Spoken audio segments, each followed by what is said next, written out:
Done. Good evening and welcome to the Butler Township Board of Trustees meeting this Thursday, February 6th at 6 p.m. I would like to begin the Pledge of Allegiance.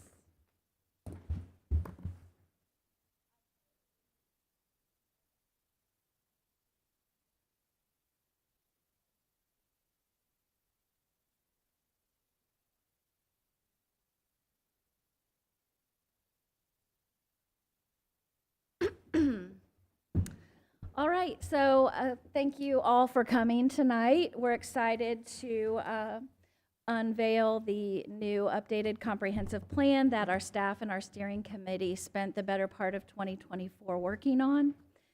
I'd like to start by introducing Mr. Balish from MSP and also Mr. Sorrell and the community from Community Planning Insight.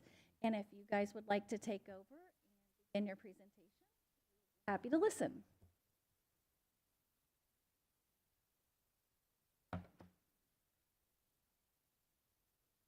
First of all, thanks for having us here. It's been a great, 8 months or so going through the process. We've been working with the city, township, steering committee, and others. Actually, you want to come up and just tell the highlights of. We have a couple of our steering committee members here. We have Brad Rodinger, Dave Vagadis, Don Birdsall, Tim Stamen. Those are the ones here with us tonight.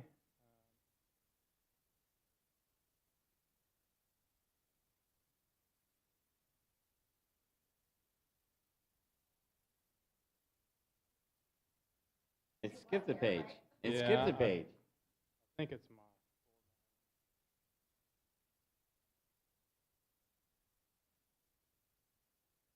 There we go. And we also had Asia Delaney, Alex Koladesh, Amanda King, Elaine Butts, myself, and Mark Porter was also on the steering committee. So when we started this thing, we met with everyone. Okay. And as we went through this, we started as a whole to discuss what the current conditions are from the last plan we had. And this is why we're here. We wanted to bring it up to date, also to have the economic growth of this township, because there's very distinct areas that some are concerned about and other areas that are very rural that we want to maintain throughout this process. That's what we found out by surveys and other aspects. So as we're doing this, we went out and we had online surveys. We also went out in public engagement to got the public food truck rally. That was a lot of fun. So it was hot that day. So, but with that said, when we were out there, we found out what people wanted. Yeah, so we had we did a number of surveys as well as in-person interviews. So we had just under 400 people respond to the online surveys. We engaged with as many people as we could, both at the food truck rally, National Night Out, and so not surprising, some of the key findings.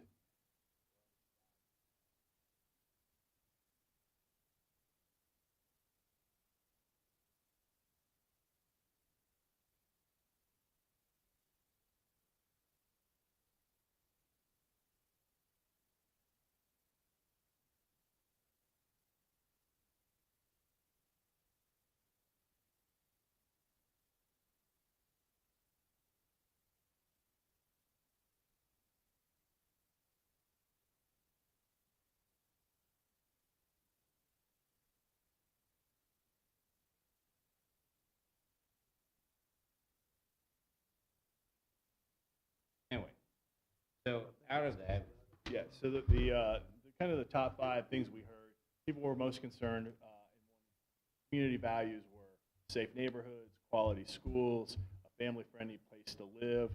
Number 4 in priorities was maintaining that small town or rural charm, and then focusing on attractive neighborhoods, fiscal accountability. So with that, we developed the land use areas kind of on a continuum from the dense urban built-out area along Benchwood all the way as you head to the west towards the river. It would get progressively more rural. So kind of on a transect, which is a planning term, from basically the most dense all the way to the most. Your previous comprehensive plan was very similar in that layout. We massaged the boundaries a little bit based on growth over the past few years, as well as where we think there's opportunity in the future. So let me here. We did the word cloud from what we heard from the surveys. People really love this community. They are attached to it. You have a lot of up here. They want to stay here. They enjoyed raising their family. One of the big things we heard from a housing perspective is that they want to age in place. They are not looking out of the community as they grow out of their larger homes. Recommendations is to begin to find those opportunities for housing for people to downsize into township and out of the community. Fabric is. It's where they shop. It's where they go to church. Just kind of go through the plan. Talk about kind of the overview map of the assets that we heard. Key items. We did an online mapping. We did a lot of mapping exercises with both the steering committee and then when we met with people in person. We kind of drew out those key areas of the township from the Benchwood area as your economic engine of the township, all the way to preserving.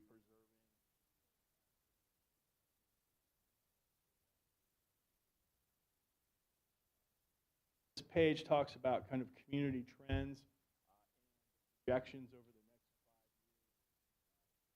next 5 years, population, diversity index, household size, and employment, kind of at a steady state. You are projected to decline in population. That's largely due to just shrinking household sizes, not necessarily a loss of neighborhood, just household sizes are smaller. So that also is incentive, I think, to build additional housing to provide that area for people. Smaller households to go into smaller houses. Hire those larger houses. We also talked about one of the things that really came out of conversations, and it was pretty universal, was connectivity to neighborhoods, both within neighborhoods. There were subdivisions that got built out at different times. Connections. Also, as the county begins to or continues to widen roads and improve areas, making sure that we are taking into account other forms of mobility besides cars. So making sure that we've got areas for bicyclists, pedestrians, and making those connections to the various parks, building out connections to the bikeway, which is one of the largest bikeways in the country. And so the township is not so isolated, especially as we age, continue to age. We're not isolating those people. This really isn't something that necessarily the township drives from a education perspective, just making sure that the township is at the table with the partners who are spending those resources. Developers, not advocating that you spend a lot of money doing this, just make sure that your regulations are set up to either have developers do it or you're.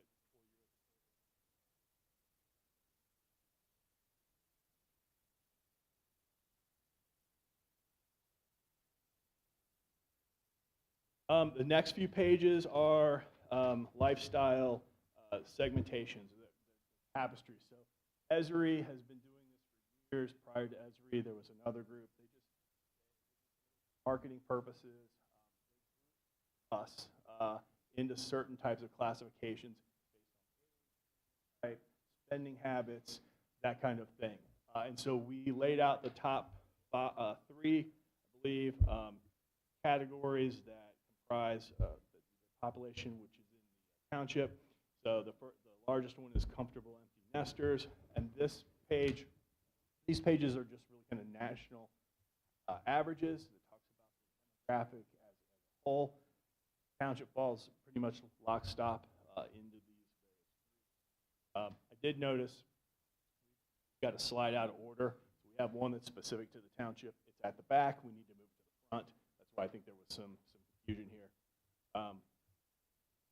So comfortable empty nesters, exurbanites, surprising, and then basically old and newcomers. So folks that are either kids have moved out or they're moving in and they don't have kids yet. So active households have disposable income to spend and have a lot of fun. So we will get through these. These are kind of so then the next few pages we talk about is key economic key economic and demographic informations of the township. So starting on page 23 is very township focused. Housing side, not surprisingly, you have an 80% occupied rate. That hasn't really changed that much. Your housing affordability is roughly at the national average, so you're at a 108 index. An index of 100 is the national average, so you're slightly above that. You have a significantly higher wealth index, especially true compared to the balance of Montgomery County or your neighbors, Dayton to the south, et cetera. We just talk about income and net worth on the next few pages. Job situation, and so if you see on here, these are the top three tapestry segments: your empty nesters, your exurbanites, and your newcomers. What I did think that was interesting about this graphic on the left, it shows kind of the jobs, the people commuting into the township, those that are commuting out of the township for work, those that actually live and work in the township. So you have roughly 5,500 people who commute every day into the township for work. You have about 3,200 that commute out, residents who commute out of the township, and you only have 152 who both live and work in the township. So that number was a lot lower than I thought it would be,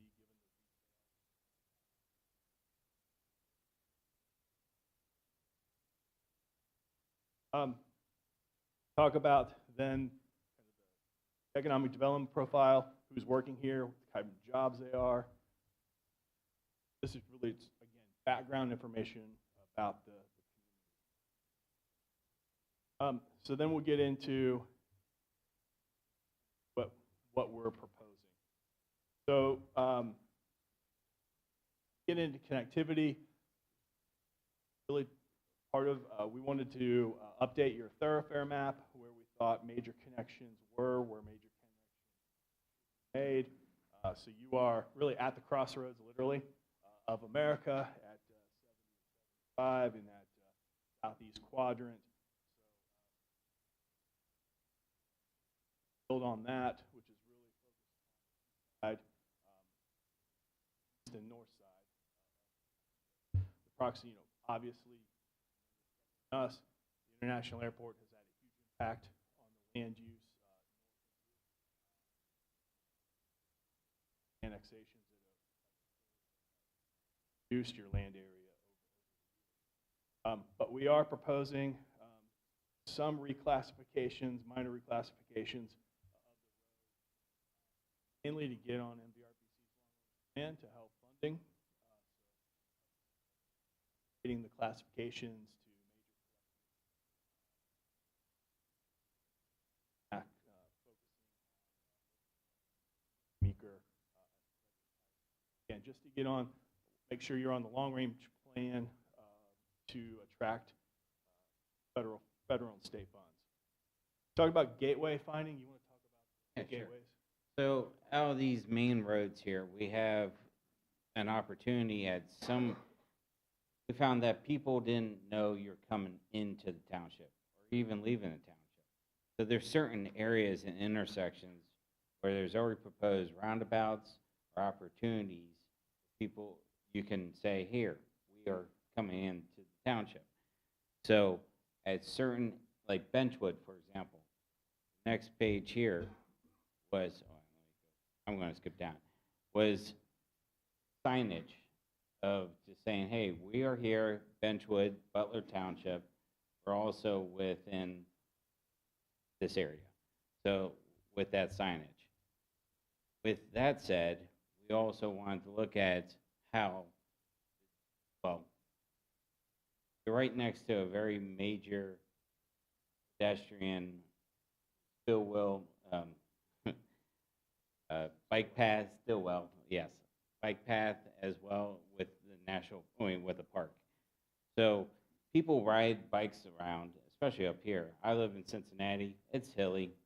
We don't do it. But with that said, with changing the classification of the roads, also allows opportunity to talk about, say, hey, here's your road. Let's put a bike path in it so we can connect from point A to point B.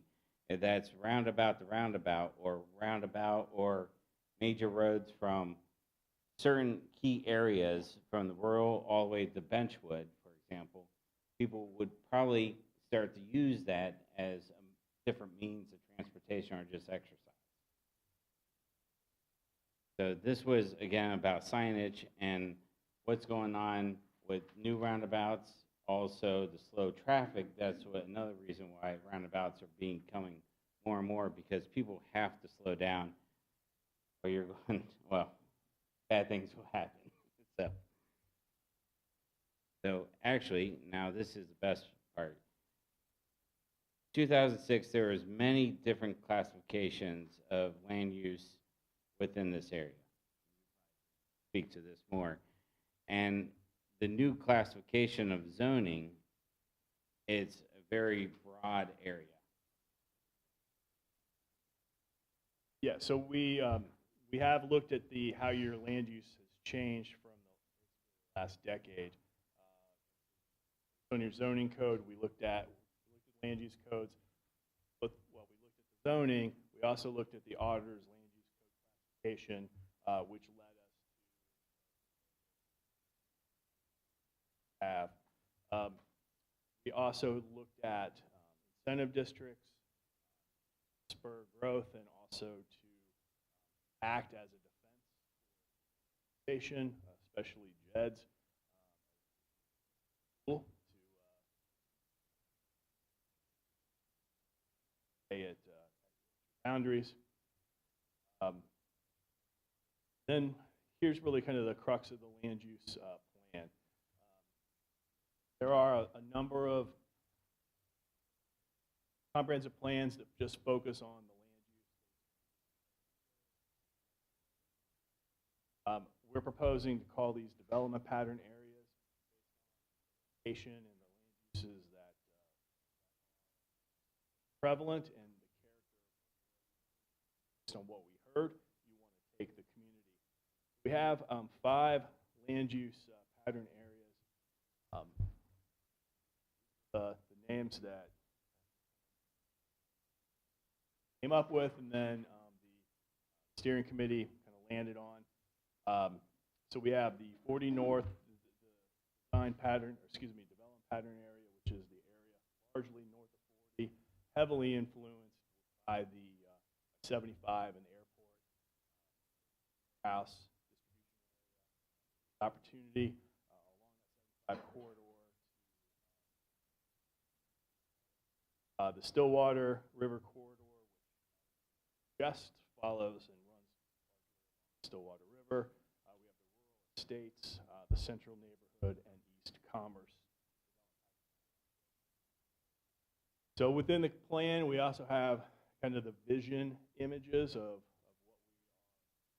we're hoping to see and kind of the context of what drove us to draw the line where we did. So the North 40, or 40 North,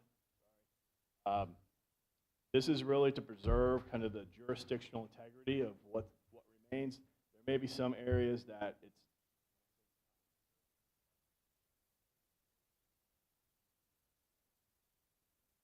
off, but in large measures, jet area, or one of your jet areas,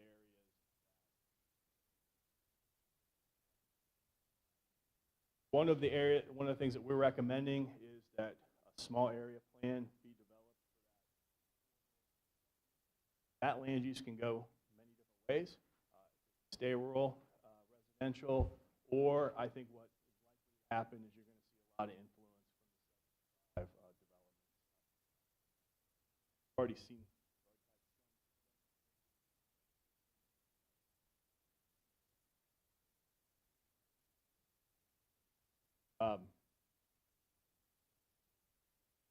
Stillwater is, I would consider this our conservation area. This is the area where we rural environmental.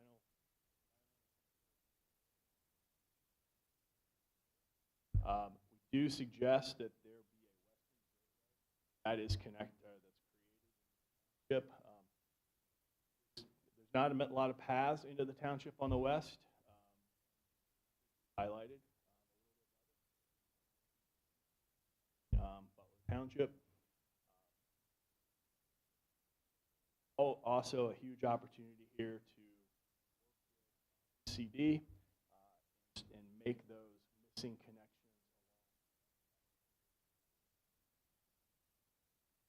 We did talk about kind of land use and the priorities. We did ask people to weigh in on these online, so you can see the results of those surveys. The rural estates is kind of your most rural residential area. There's some areas that have public utilities, some that don't. Zoning code should reflect that. Protect environmentally sensitive areas along that western and southern edge along the water development pattern area. But this is an area where we do think we should encourage residential growth and expand those public utilities throughout that area. We're looking at we are suggesting a density between 4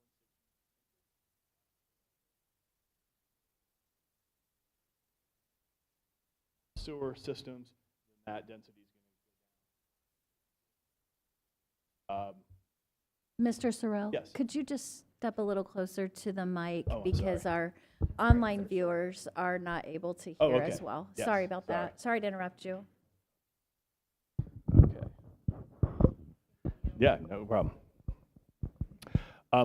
As far as we are also suggesting that when development does occur, that we require or you require that these new developments connect to existing subdivisions where possible to, again, build that connectivity between neighborhoods, which eventually connects to the parks, both on the east side and to the west and south.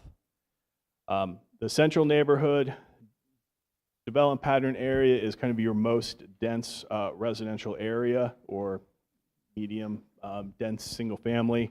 We're suggesting density between 5 and 8 units an acre is appropriate. This area is mostly served by public utilities, so you've got that ability to do that without a whole lot of effort. We are suggesting that we work with the county to improve neighborhood connections to Art Van Atta Park. They used to be there. They have, for whatever reason, over the years have kind of been dissolved, but there is opportunities there to reconnect the park to the community. We also gave examples of the housing types that are appropriate in each of these neighborhoods that go from the rural estates to kind of a medium density housing up to sort of medium high. And then the East Commerce development pattern area, this is really your economic engine. This is some of your highest land values, generates some of your highest tax revenue. This is where we should continue to encourage commercial redevelopment, especially along Dixie. And then we should encourage higher density housing, townhomes, mixed use type of developments that provide smaller unit opportunities for people who want to either age in place or new residents who are not looking for a house on a bunch of acres to mow. They're looking for that kind of low maintenance lifestyle. This is the perfect place to do that. You've got great connections. You've got almost every place has access to public utilities, and development should be encouraged in this area to take advantage of the land development that's there in the most sustainable and economic way to do it. And then we have laid out kind of the goals, objectives, and strategies in various focus areas from economic development, quality of life. Well, those are the two big ones. So what we heard was that Butler Township will continue to develop, but develop in a sustainable manner. That all residents can move freely, so there's a mobility goal. Thirdly, Butler Township remains a community of choice for current and future residents, so you're building for both the current residents' needs and how they'll age, and then also future residents who you are looking to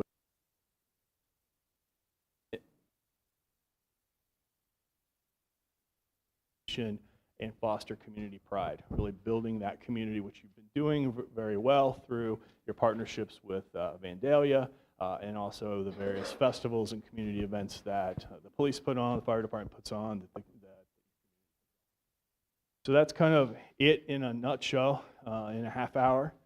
So if you have any questions, comments, if you think that there are areas that we missed that we need to strengthen, we are certainly welcome those suggestions and willing to do that.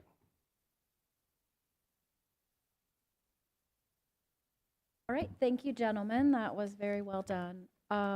We'd like you to just stay nearby because we're going to allow our community members to come up to the podium and make inquiries. All right, so moving on to public comments. If anyone would like to make a public comment, please feel free to step up to the podium, state your name and address for the record, and we will be limiting comments to 3 minutes each, but we would love to hear from you.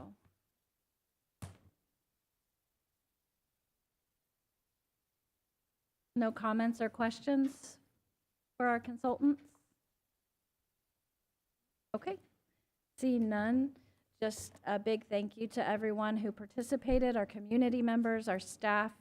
Mr. Farmer, thank you for spearheading, and our steering committee, most importantly, because without them, this would have really drug out and we wouldn't have all the information that we need. So thank you very much. So we'll move on to informal business at this time. Chief Porter, do you have any comments this evening? I have none. All right. Fire Chief Dan Alig, I'm sorry. Got a little tongue twisted. I have no report. Apologies.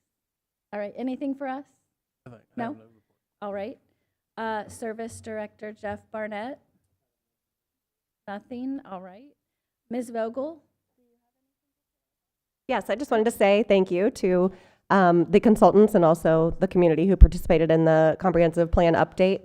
Do you want to ask questions? We are going to allow for the public to provide any more comments, questions, feedback over the next couple weeks, and then the Board of Trustees will have another final public hearing on February 24th at 6 p.m. at their regular meeting. So at that time, if anything crosses your mind, I know we've got some copies here, so if anybody in the audience want to take a copy with them, or if you want us to share the link with you digitally, we can do that as well. And if anything comes up, questions or anything, just please send them to either myself or Nate Farmer, and he'll be able to help you get the answers you need. And like I said, again, February 24th will be the final hearing, and the board will make a decision to adopt the plan at that time. Thank you, Ms. Vogel. All right, Fiscal Officer Greg Brush, do you have any comments or questions this I just evening? report that I appreciate the opportunity to go to the Township Association conference this last week. Another good conference. I thought the training was very good. It's a great opportunity for me because there are certain things by law I have to take, and it's all in one spot, so it's very beneficial. So thank you for that. I got everything reported, and we're good to go. Excellent, okay. Trustee Bryson Jackson, do you have comments or questions this evening? A few. So, gentlemen, thank you for coming and presenting. If I may, I actually had a couple just clarifying questions on some of the things that you guys were walking through, if I can. So I don't know if it's beneficial, if you want to respond on the microphone or not, but so a couple things that I was thinking about when you were talking about wayfinding, obviously coming into the township, so there's that identity piece of the way in which wayfinding like establishes borders, provides, you know, a sense of identity and purpose to the communities and things like that. Have you guys seen in any of your research benefit for signage of when you are leaving versus when you are coming in? I think right now we have a number of signs in places where like you're coming into the township. Generally speaking, we don't have a lot of like, oh, you're leaving Butler Township right now. Can you guys give us any input on wayfinding, leaving as well as coming in? So I'll speak here. Typically, most communities put their best foot forward as you're entering the town to say welcome to our great place, so and so, president or trustee or mayor or what have you. And then that sort of sets the stage, because then you're driving into an area or a corridor where they've also invested in upgrades, and that visual sort of sets the mood for that traveler as they go into the community. When I think of, thanks for shopping or thanks for visiting, I think of theme parks. If there were an area where it would make sense, it would be where there is not a community that has a welcome to sign. Or you're trying to differentiate. But in my experience, most communities put much more effort in the welcoming sign than they do in the leaving sign. Okay, all right, that's helpful. Thank you. You guys were talking about road classifications. Can you elaborate on that a little bit more? I might just not be familiar with kind of the nature of what you mean by like road classifications, bringing those up to speed with like the county plans and things like that. Can you elaborate on that a little bit more for me?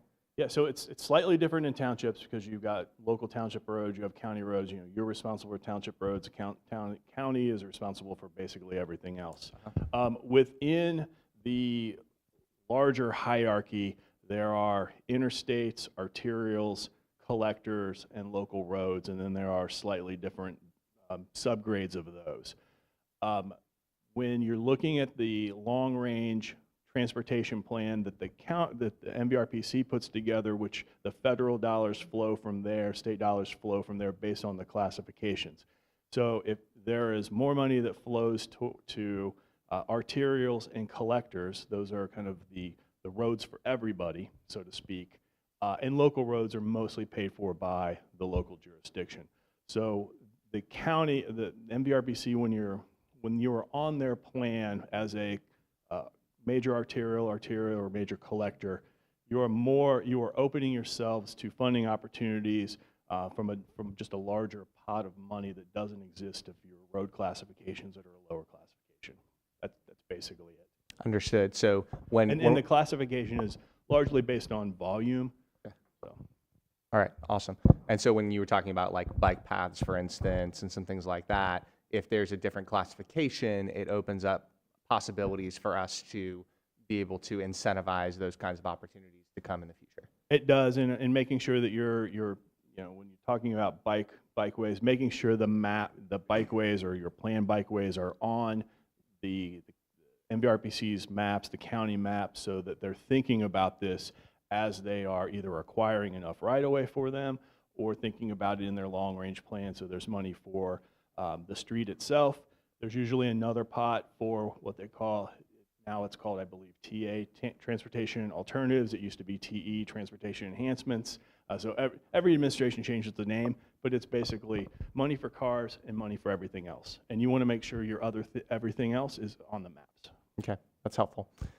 You mentioned coming from the west side, coming into the township, recommendation for other opportunities to enter into the township. Was that referring to bike paths, or are you even thinking like full-on roadways, that's something that we should try to explore in the future? Both, but mainly concentrating in kind of this key node, whose name is escaping me at the moment. But you have a little small commercial area down in as you come through, Meeker. Thank you, thank you. You have a small commercial area there. There's an opportunity to make connections to the Stillwater River there, Metro Parks. It is a great entrance into the community from the west side, at least for the times that I have driven it. But you don't know you're into really Butler Township. You cross the bridge and then, wow, I'm in the woods. And so there's an opportunity here to set that place. Okay, that's helpful. I have one last one. Yeah. Sorry, I'm peppering you. Okay, I had so many different things going through my head. Last one. You mentioned recommending various forms of housing, even in the commercial area in this land use plan. Do you feel like as you've explored other circumstances or situations that's been beneficial, that you've seen that be successful? Can you talk about that a little bit? Yeah, so at the end of the day, the market's going to drive what gets built. But the recommendation that we've laid out is to make sure that your zoning resolution accommodates those types of developments and kind of sets the stage for what the community expects, both in design and density, so that at least it lowers one bar for the developer to go through and it reduces the legislative uncertainty. So as they are preparing plans and going through their process, they don't spend $20,000 going through the plans all the way to get to the fourth public meeting and the rug get pulled out from under them, so to speak. But just making sure that we are approaching our zoning resolutions and that the zoning resolution is appropriate to and tied to the land use plan. That what's laid out in the land use plan is actualized in the zoning resolution. Okay. All right, that's very helpful. Thank you. That's all that I have.